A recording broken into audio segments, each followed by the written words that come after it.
शांति से भी दुखों का अंत हो जाता है और शांत चित्त मनुष्य की बुद्धि शीघ्र ही स्थिर होकर परमात्मा से युक्त हो जाती है। क्यों व्यर्थ की चिंता करते हो? किससे व्यर्थ में डरते हो? कौन तुम्हें मार सकता है?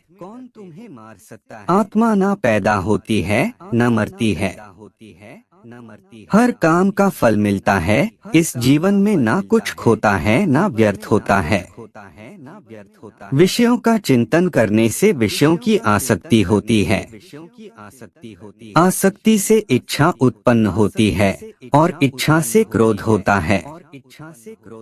क्रोध से सम्मोहन और अविवेक उत्पन्न होता है। संयम का प्रयत्न करते हुए ज्ञानी मनुष्य के मन को भी चंचल इंद्रियां बलपूर्वक हर लेती हैं। जिसकी इंद्रियां वश में होती है उसकी बुद्धि स्थिर होती है।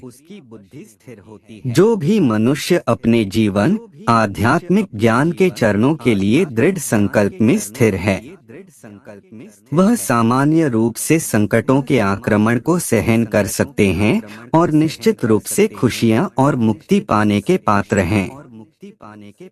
जब तुम्हारी बुद्धि मोह रूपी दलदल को पार कर जाएगी, उस समय तुम शास्त्र से सुने गए और सुनने योग्य वस्तुओं से भी वैराग्य प्राप्त करोगे। केवल कर्म करना ही मनुष्य के वश में है, कर्मफल नहीं। इसलिए तुम कर्मफल की आसक्ति में ना फंसो तथा कर्म का त्याग भी ना करो। तुम्हारा क्या गया जो तुम रोते हो? तुम क्या लाए थे जो तुमने खो दिया? तुमने क्या पैदा किया था जो नाश हो गया? न तुम कुछ लेकर आए जो लिया, यही से लिया।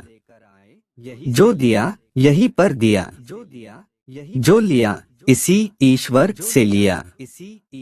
जो दिया इसी को दिया।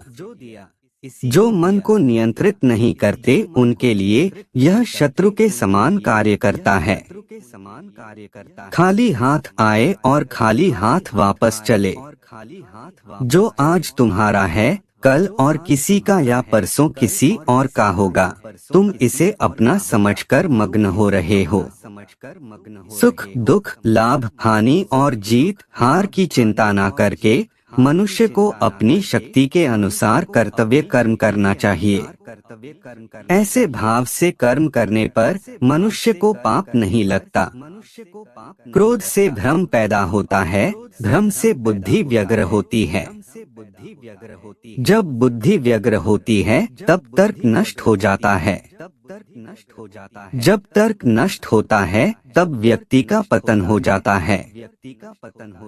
सम्मानित व्यक्ति के लिए अपमान मृत्यु से भी बढ़कर है।